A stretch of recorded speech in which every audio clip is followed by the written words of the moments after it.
రాహుల్ గాంధీ గారి ఆదేశాల మేరకు తెలంగాణ రాష్ట్ర ప్రభుత్వం బీసీ కులగణన సర్వే చేసిన తర్వాత జరిగినటువంటి శాసన మండలి శాసనసభ్యుల ద్వారా ఎంపికయ్యేటువంటి లిస్టు బలహీన వర్గాలందరికీ కూడా శుభసూచకంగా భావిస్తాను. ఏ పార్టీ అయినప్పటికీ కూడా ఈరోజు కాంగ్రెస్ పార్టీ కూడా ఒక ఎస్సీ ఎస్టీ బీసీ, అదేవిధంగా టీఆర్ఎస్ పార్టీ కూడా ఒక బీసీ, సిపిఐ కేటాయించిన సీట్లు కూడా బీసీ, 5 సీట్లు కూడా పూర్తిగా ఎస్సీ ఎస్టీ బీసీలకు ఇవ్వడాన్ని తెలంగాణ రాష్ట్ర బీసీ మంత్రిగా స్వాగతిస్తూ ఉన్నాను. అందరికీ కూడా ధన్యవాదాలు తెలియజేస్తా ఉన్నాను.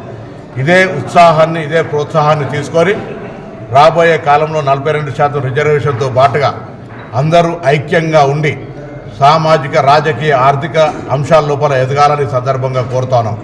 ఇదే సందర్భంలో గౌరవ ముఖ్యమంత్రి గారికి, ఉప ముఖ్యమంత్రి గారికి, సహచర మంత్రులందరికీ కూడా ధన్యవాదాలు తెలియజేస్తా ఉన్నాం.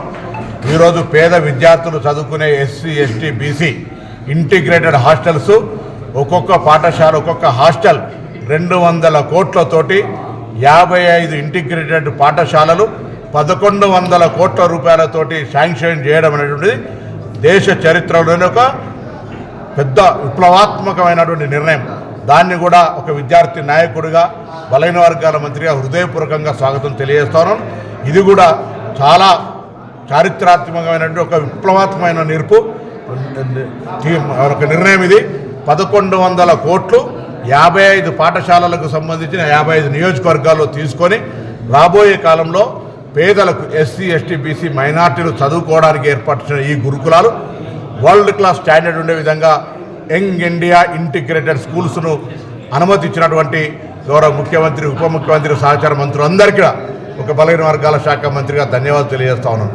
ఈ 2 అంశాలు ఉపయోగించుకొని బలహీన వర్గాలు అటు ఎంఎస్ఎంఈ పరిశ్రమలు ఏర్పాటు చేసే అంశానికి సంబంధించి కావచ్చు, లేదా బీసీ సప్లాన్ కావచ్చు, భవిష్యత్తులో బీసీలకు సంబంధించి రాజకీయాలకు అతీతంగా అందరూ ఈ యొక్క అంశాన్ని ఎదగడానికి ఉపయోగించుకోవాలని అందరికీ హృదయపూర్వకంగా విజ్ఞప్తి చేస్తూ ఎంపిక అయినటువంటి 5 శాసన మండలి ఎస్సీ ఎస్టీ బీసీ వర్గాలకు సంబంధించిన వారందరికీ హృదయపూర్వకంగా అభినందనలు. అన్ని పార్టీల నాయకత్వానికి ఈ ఎంపిక బలహీన వర్గాలకు ప్రాధాన్యత ఇచ్చినందుకు ధన్యవాదాలు. ముఖ్యంగా కాంగ్రెస్ పార్టీ మరొకసారి కట్టుబడి ఉంది ఎస్సీ ఎస్టీ బీసీలకు.